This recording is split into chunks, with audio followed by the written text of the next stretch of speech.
Assalamualaikum warahmatullahi wabarakatuh. Akkam jirtu kabajamtootaaf jaalatamtoota hordoftoota kiyya kanneen social media an fayyadamu hundarratti na hordoftan hundi bakka jirtanitti nagaa rabbiitiin naaf jiraadhaa isiniin jira. Arras akkuma duraan hubatame jechuudha viidiyoo gabaabaadha yookaan viidiyoo daqiiqaa 12 irra hin dabrine takka qabadheetiin dhufe jechuudha. Viidiyoon kun appilikeeshinii lama itti fayyadamni isaanii baay'ee salphaa ta'an irratti kan hundaa'udha jechuudha. Video kana dura akkuma kanaan duraanii isin kanneen subscribe akkasumas follow gootan akkanarraan iffanne yookaan akkanarraan hin dadhabne maamiltoota waan kan koo haraaf beeksisaan kan taasisuu obsan eeggadhaa isiniin jedha. Beeksisa yeroo jedhu YouTube kee haala kamiin subscribe gootanii waan hedduu irraa fayyadamtan video 47 hanga ta'u irraa fayyadamtan isin agarsiisuuf as gubbaa bakka sarchirraan seentan jechuudha. Akkuma YouTube keessan irra seentanii jechuudha. Akkuma YouTube keessan irra seentaniin gubbaa bakka sarchi kana ni tuqxanii jechuudha. Sana booda Jaafar Kamaal jettanii sarchi ni gootan inni sarchi godhamee jira jechuudha. Jaafar Kamaal kan jedhee jiru kan jechuudha kan sarchi godhamee jirudha. Ani yeroo kiyya gabaabsuuf sarchi godhu jechuudha. Maqaan isaa garuu Jaafar Tuubee kan jedhu kanaadha. Isin garuu maqaa Jaafar Kamaal jedhu kanaan sarchi gootanii argachuu hin dandeessanii isarra ni tuqxan jechuudha YouTube icharra.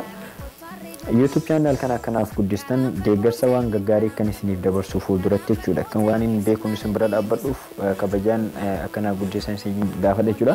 Subscribe kan jedhu kana irratti tuqxannanii subscribe goon yoo jiraattan sana booda mallattoo notification gurraatti kana dalagsiistan jechuudha. Akkasumas immoo Facebook kiyya namni follow goon yoo jiraattan Facebook kiyya Jaafar Kamaal kanneen viidiyoo garaagaraa irratti gad lakkisu subscribe follow gootanii akka friendii kee tokkotti akkana hordoftan kabajaan isin gaafadha jechuudha. Kanneen add friendii na gaafachaa jirtan an add friendii keessan isin jalaa qabuus hin danda'u maaliif sababa friendiin kiyya nama 5,000 guutee jiruuf jechuudha. YouTube Facebook kiyya kana follow gochuun akka friendii kiyya tokkotti na hordofuu ni dandeessu. Yeroo hunda kana kaniin viidiyoo kiyya irratti isiniif dabarsu jechuudha. Namni haarawin jechuudha follow gootanii na hordofuu akka friendii kiyya tokkotti jechuudha. Facebook kiyya kana follow ni gootan jechuudha. Isa kana kan isinitti mul'atu kana asitti follow kan jedhu kun isinitti ni mul'ata. Isarra tuqxan jechuudha. Sana booda as gadi dabruun seefirist gootan eega follow isa jedhu sanarra tuqxanii jechuudha. Haala kanaan akka friendii kiyya tokkotti na hordofuu ni dandeessu jechuudha. Inni biraan namni YouTube kiyya barbaadan Facebookuma kiyya kana jala gada deemuudhaan YouTube kiyya akkasumas Instagramii waan fayyadamu hunda kanneen irra seentanii na hordofuu barbaadan YouTube kiyya Jaafar Tuubee jedha, Skype kiyya Jaafar Kamaal jedha. Twitter kiyya Babbii 45 kun yooraalii Facebook kiyya yookaan website isaatii kun immoo yooraalii yookaan website Instagram kiyyaati jechuudha. Amma barumsa kiyya har'aatti yoon dabru appilikeeshina jalqaba agarsiisan isin agarsiisuu hin danda'u jechuudha. Appilikeeshina kana garuu hojii isaa hojii baay'ee bareedaadha. Maal hojjeta appilikeeshinni speech to text jedhu kun jechuudha. Afaan tokko afaaniin dubbachuu yoo beektan garuu barreessuu isaa yoo hin beekneef appilikeeshinni kun aappii baay'ee formaata isiniif ta'udha jechuudha. Afaaniin dubbatuuf fakkeenyaaf arabiffa dubbachuu ni dandeessu. Araba tokkoon walitti dhufeenya ni qabdu tarii dhimma walirraa qabdu ta'a barreeffamaan itti himuu yoo barbaadan karaa sooshaal miidiyaan isaa ta'u karaa fedhiin barreeffamaan itti himuu yoo barbaadan jechuudha. Appilikeeshina kana ni fayyadamtan jechuudha. Appilikeeshinicha jalqaba haala kamiin akka itti buufattan isin agarsiisuuf jalqaba Play Store irra ni seentan jechuudha. Sana booda an search godheetiin ture jechuudha. Akkan isinii gabaabsuuf isa kana miti appilikeeshinni nuun isa boodarraati. Garuu appilikeeshina afaanii kana maal jettanii search gootanii argachuu dandeessan speech to text jettu kana jechuudha. Isee kana barreessitanii gadi buufattan jechuudha. Isarra eega tuqnee appilikeeshinicha isin agarsiisuuf appilikeeshinichi isa kana jechuudha. Yookaan appichi isa kana kan isinitti mul'atu kana isa irra tuqxanii sana booda install godhattan jechuudha. Gadi buuseera update godhinaan jedhaara haaromsinaan jedhaara. Kanaaf an haaromsuuf yeroo hin qabu waan ta'eef yeroo biraadha kan hin haaromsu ta'a. Appilikeeshinirra sanarra eega seentanii gadi buufattanii jechuudha. Irra ni seentan jechuudha. Sana booda as gadi seenuun mallattoo kubbaa kan isinitti mul'atu kana jechuudha. Asirra jechuudha isinitti mul'atte jechuudha. Isarra tuqxanii afaan feetan ni filattan asirra. Fakkeenyaaf arabiffa yoo afaaniin sirriitti dubbachuu dandeessan irra tuqxanii jechuudha. Sana booda mallattoo rikoordii yookaan mallattoo sagalee qaaddaatu asitti isinitti mul'atu kana jechuudha. Isirra tuqxanii jechuudha.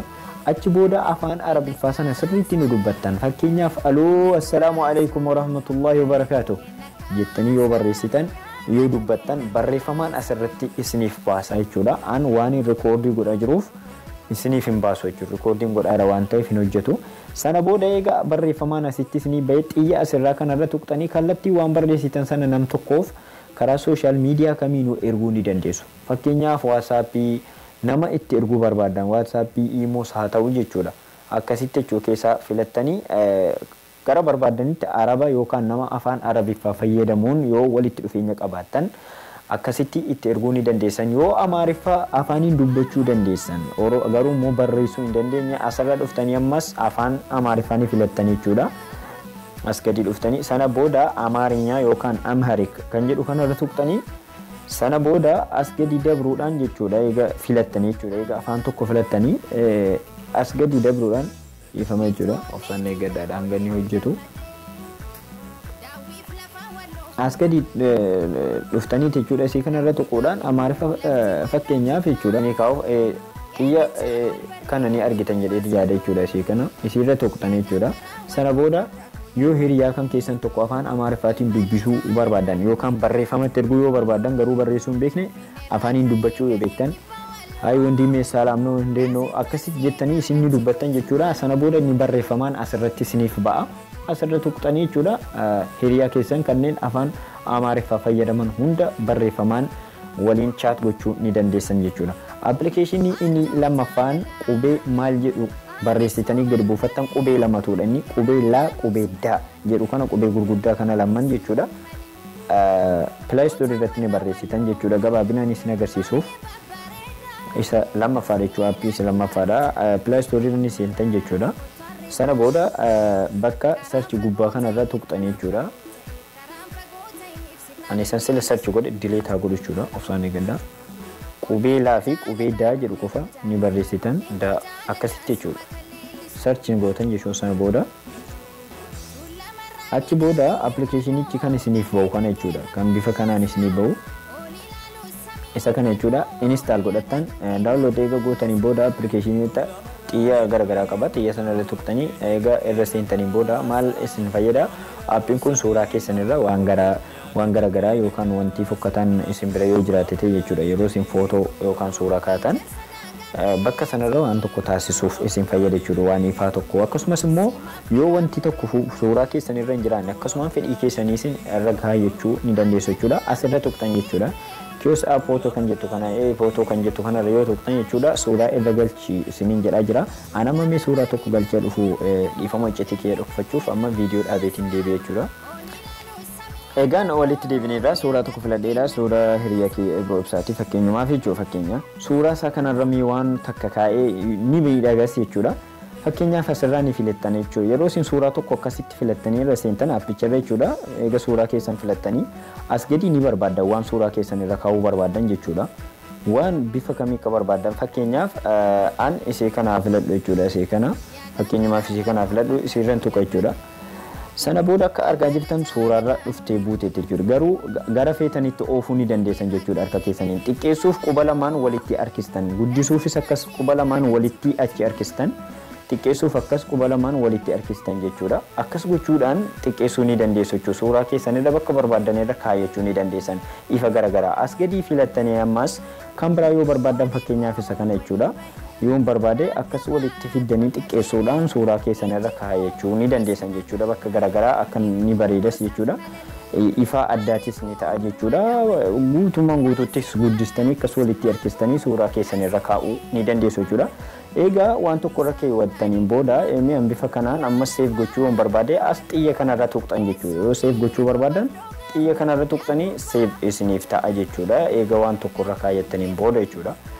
Haala kanaan appilikeeshina kanneen lamaan irraa ni fayyadamtu jechuudha. Kabajamtoota hordoftoota ijoollee Oromoo kanneen Facebook kiyya jalatti na hordoftan hundi keessan ifama bifa kanaan eega isinii bahee seef gootan jechuudha.